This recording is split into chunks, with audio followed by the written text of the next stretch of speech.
Welcome, my friends. It is another episode of the MLO Project. And I know last episode, I think I said we were 627th ranked in podcast. Michael couldn't believe it. He thought we were ranked 400, but I think we are now at 397. So we are moving the chart, and that's a lot. That's a big jump, and especially if it's made up, like I just made this up. There's no chart, and like we're moving up quick on a made up chart. So guys, like stay tuned on that. But welcome to another episode of the MLO Project, where we try to take things not too seriously, but have fun, give you guys relevant information, and talk about what people are talking about today.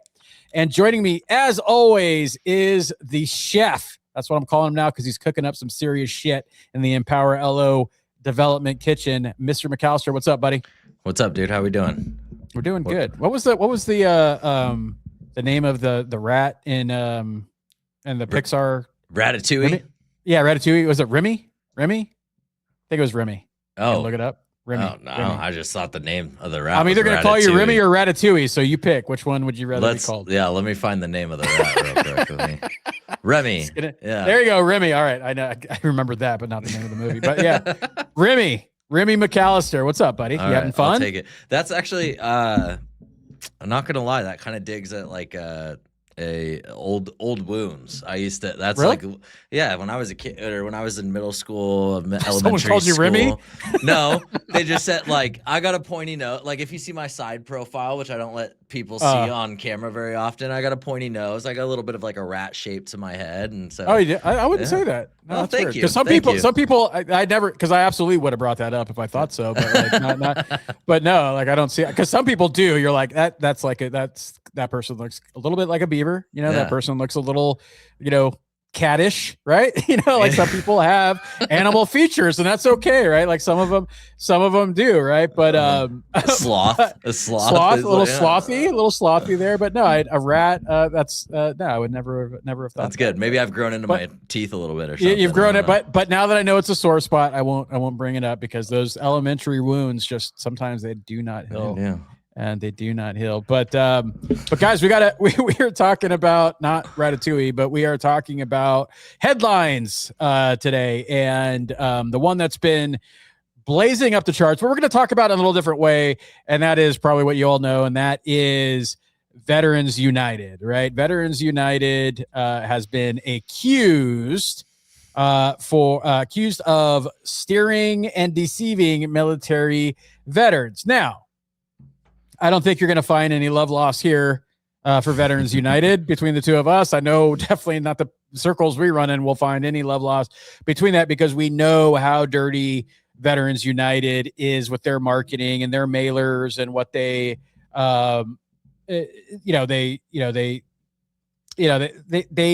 do put themselves off as if like VA is kind of like they're one and the same, right? And obviously, with their marketing and the mailers and their social posts and looking at some of these communications from the lawsuit and everything else, like you could see why this is happening. And along with that is I'm reading here is that like they have a real estate side that looks like there being some commingling and steering that would violate RESPA Section 8 with some of the kickbacks. It looks like they're kind of doing somewhat of that Zillow Flex thing with like a 35% fee or fee for of the commission for the agents that refer back. So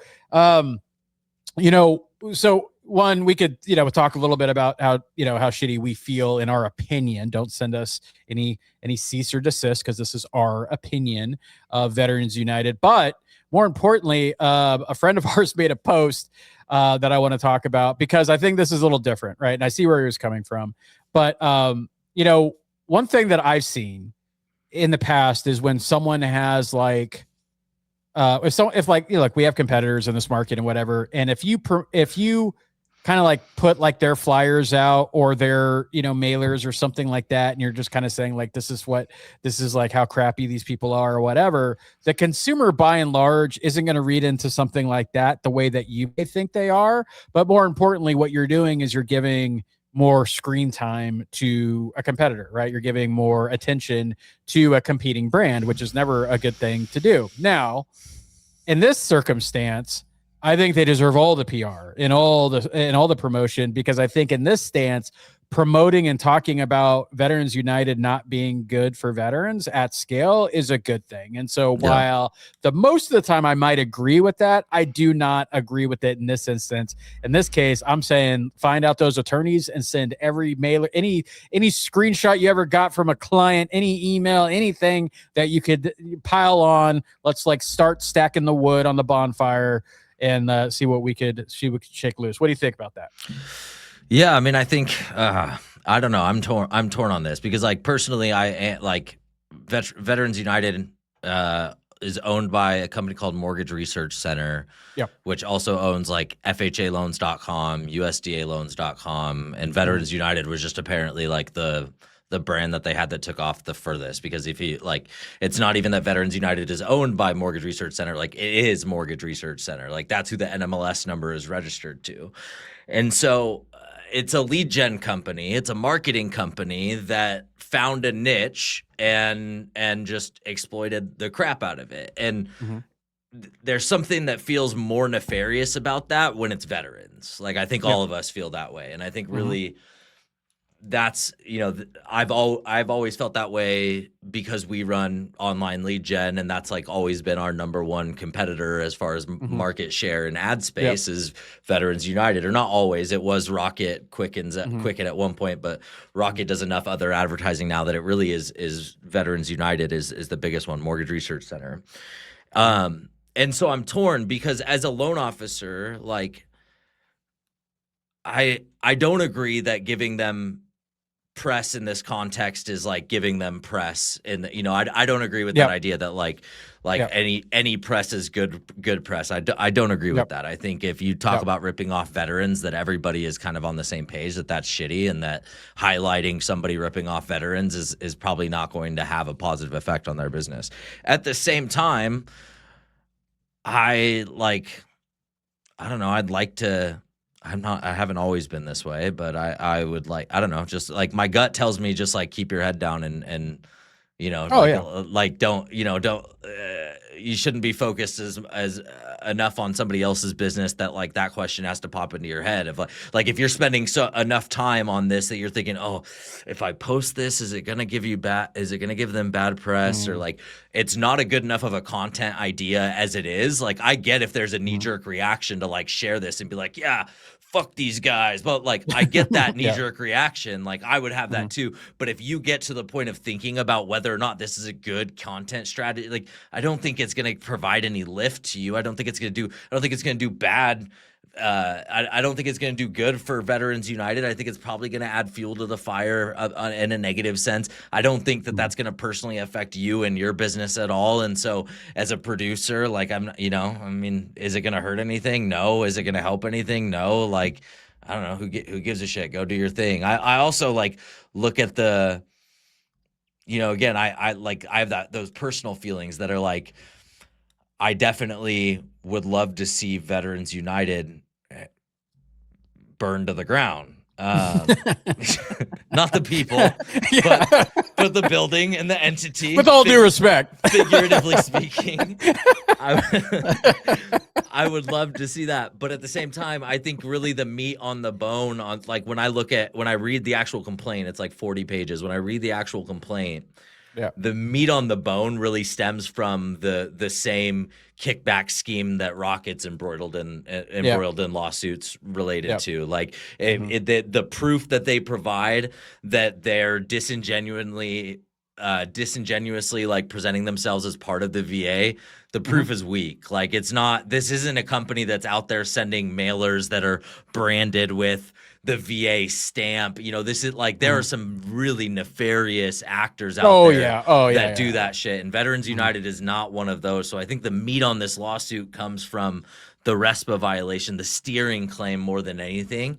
And I think that's interesting to tune into because I think there's companies out there that our clients, take part in like referral programs where they, you know, if they send it to this company that has a really easy way to refer it to them, then they don't get a 25% kickback, but their buyer gets a 25% kickback, but only if they use this like, I don't know. I think that like this whole steering thing, I think is going to be a bigger deal than the veterans, the presenting themselves part of the VA thing, and I think that is worth tuning into. So I don't know. I talked about like 3 or 4 or 5, 10 different things in there, but ultimately I don't think it's going to hurt or help your marketing to like mention it. I don't think that you should think about it. If it pisses you off enough to post about it, but otherwise tune into the kickback thing, because if this is another lawsuit based around really the kickback scheme, then there's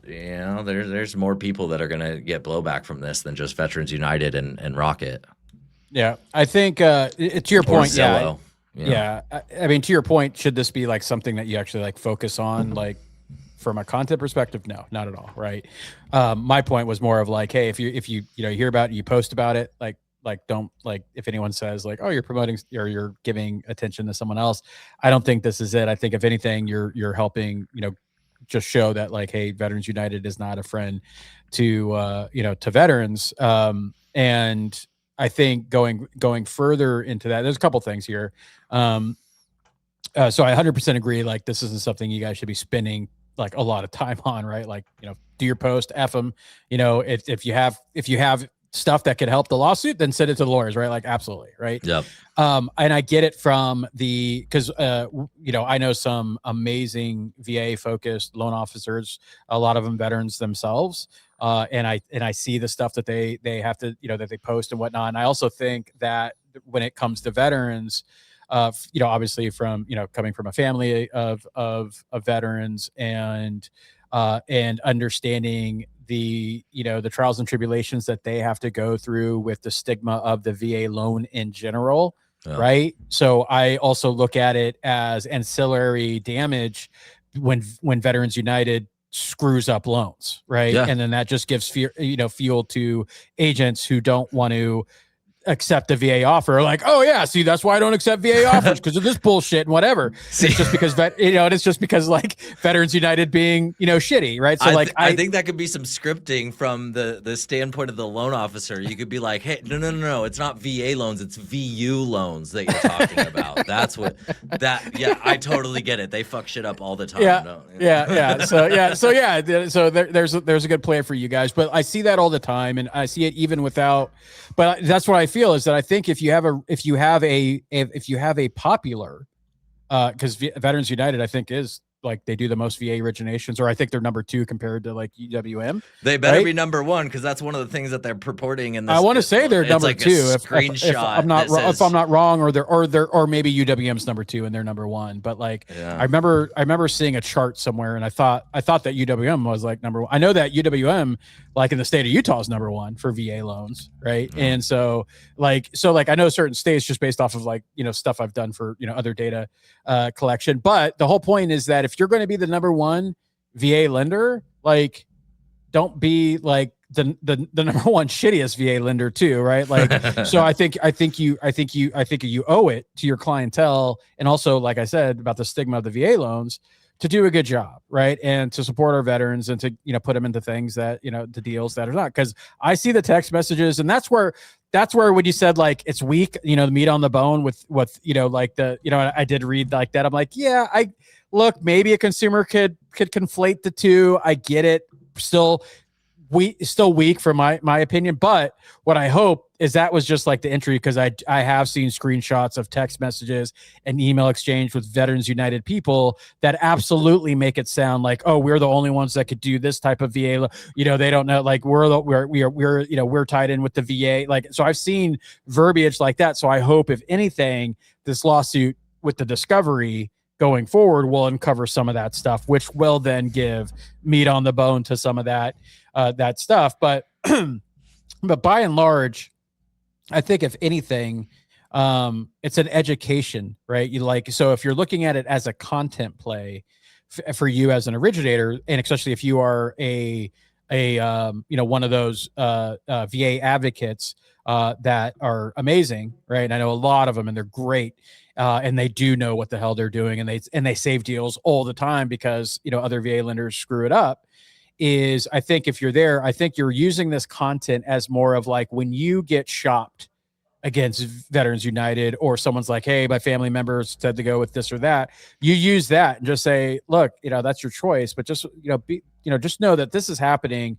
And this isn't like me, like saying, hey, watch out, but this is, like, because blah, blah, blah, blah, blah. It's like me just saying, like, look, there's a reason why this lawsuit is happening. Yeah. And just know that, like, I don't get any kickback, or anything like that. Like, it's me as a veteran helping a veteran. These people just don't care. Right. And then, so I think if anything, as far as like a strategic move to use the content, have it in your pocket so that when the conversation organically comes up to them, like you're just saying, look, here it is, like, here's the receipts, so to speak, right, of that. And so I see that's where strategically you could use it. But as far as like spending time on like making a campaign around this, probably not. But I could also see the flip side of, if you are a dedicated, like 100%, I'm only going after VA business. Yeah, it might be worth a campaign. Like if you have an engaged audience, and it's like, it might be worth an email campaign to put out there. But it's also, or sprinkle it in with some of the other content you're doing. But I don't think it needs to be something that you're just like taking your time away from other like money making activities to focus on this. Maybe we could get I don't know. Like, see, now I'm walking back, especially those that are like super VA focused. No walkbacks. I'm just trying to keep this shit interesting. Okay. But no, seriously, like, if you are like, there are a couple of people out there that are just like 100% VA focused, and somebody like that, I think, almost like a sleuthing campaign, right? Like one of the like short form videos, like, hey, Veterans United horror stories part 1, right? Part 2, shit like that. I think we might be both who walk. Oh, maybe it is, guys. Yeah. Throw everything you know about marketing out the window. Let's just do that. Let's just attack. We've changed. We've actually convinced ourselves on this podcast to actually go the other way. But it is interesting because because there's this other component of it that's like, even if you look at the lawsuit and you're like, okay, they're not, there's not, or the complaint at least, they're not going to necessarily be able to prove that Veterans United presents themselves intentionally as being a part of the VA. What it is in the lawsuit is the like multitude of people that assume that they are a part of the VA. And now I'm not saying that increases liability or doesn't increase liability, but what it does do is it increases the value of getting that message out there that these guys are not a part of the VA. Hey, I'm not, like, it's not just me saying this. There's a full lawsuit about this. It's like, again, that doesn't necessarily prove culpability and liability on the behalf of Veterans United or Mortgage Research Center. But what it does do is it educates your audience. If you have an audience of predominantly veteran buyers, it does educate them that they aren't, and maybe they'll remember, like, when they do go to buy and they do go online and they look up VA. This shit pisses me off. They're the motivation behind our new lead gen strategy and like calculators and stuff, is because for years they've had if you look up like how VA home loan affordability calculator, if you Google that, Veterans United is going to be one of the first results. And then you go and you're going to land on a landing page. It's like monthly payment calculator, VA refinance calculator, find out how much house you can afford with a VA loan calculator, right? Mm-hmm. You go through each one of those and they're the same goddamn form, and you can bet they provide zero calculation whatsoever. Oh, they don't. I went through them just to sort of like, it doesn't, it's free. I mean, look, from a marketer standpoint, I get it, right? But no, there's no value there. Yeah. And so and it's funny because we add like keywords around calculator as like negative keywords a lot of the times because the intent is so low with those coming through. Mm-hmm. And to see them going after veterans and like offering a VA loan affordability calculator with not even an attempt to provide a calculation, just like this. And it's been going on for years and years. So yeah, dude, fuck them. Onslaught. So we've changed, but now I think, just do this. And this is what's funny about this podcast. Like, you guys think we have like, I'm sure other hosts like have like a set list, or, where you're like, bulleted outline. Bulleted out. We're going to talk, like, no, we just get on and like, hey, let's talk about this. And we have a conversation about it. But, cause it's the same shit that you guys are doing, like having the same conversations, right? Like, and maybe you come in one way and you think about it differently, but I think both things are true. One is don't let it occupy your entire life, but I think there's strategic ways to use the information to number one, benefit veterans from getting taken advantage of, and then two, help you put yourself in a position so you can help them as the wonderful VA pro. I know like Byron Thomas is awesome. Elizabeth Cassidy is awesome. A lot of, and I didn't want to name names, but like, those are just, Jessica Wells, right? Like but these are people I know, right? Like Christopher Griffith, obviously with vetted VA, like, all the vetted VA, loan officers. And I didn't want to name names because then people are like, oh, you name my name. But like, those are the people, those are the people that I know that are just like, cause you see them all the time. Like they are staunch, in the wool advocates, and Elizabeth, I mentioned her, she's a veteran herself, right? So like, that's what I'm talking about. Like those people, like true advocates that really take this to heart and get pissed off when they see this, like use that part, use it for sure, like as part of your thing, because it just shows that not that like, oh, they all suck and I'm great. It's more of like veterans go through enough when it comes to like I said, getting their, understanding their entitlement, when they could use it, when they can't, bad information. And I see it all the time, right? Like when, a bad VA loan, like that doesn't help anything. So like the more quality that we could bring to the channel as it relates to all mortgages, but especially, veterans, right? That always have an uphill battle getting their offers accepted anyway, right? Like, yeah, let's do better by them. And if you can, and look, and if you do stuff that helps get a bad actor out of the game, then hell yeah, freaking do it. No, I think we have at least one listener that's not going to be too pumped about this episode. I'm like, God, I'm pretty sure that guy I know that has worked at Mortgage Research Center for like 10 years. Pretty sure he said he listens to this. So if that's the case, I won't name you by name, but sorry, bro. You know how I feel about you. Not you personally, but that's all right. Just keeps getting worse. Just keep digging. Wrap it up, Frazier. Wrap it up. All right. That was another episode of Headlines. This one was just like the one front and center, so we didn't want to bring in like some other ones, because I think anything after this one would have been like a kind of a lame, like tie-in. So we'll just keep it at that, my friends. Thank you for listening to this episode. Thank you for being a valued member of our audience.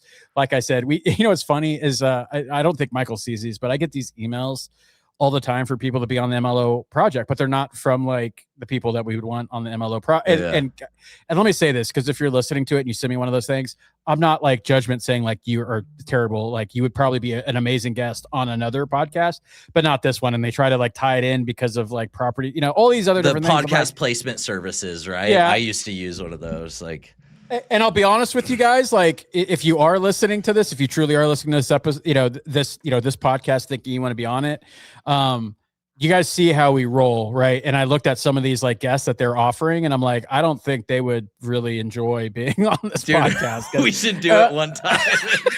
Just for fucking for shits and gigs, right? For a little S and G's. Warn our audience about it, just so you guys know. The next episode, you may want to skip it, but probably not, because it's going to be. We warned them not to come on. They came on, and it was everything that you thought it would be. So yeah, maybe we'll do one of those. That's a good idea. That'd be fun. So, on behalf of Mr. McAllister, I am Frazier. This is the MLO Project, empowered by Empower LO, different coaching, and the Broker Toolkit, which is about to just blow everyone's hair all the way back with all the stuff that Remy is doing in the kitchen there. So on behalf of Remy, have an amazing day, and we will see you on the next episode. Take care.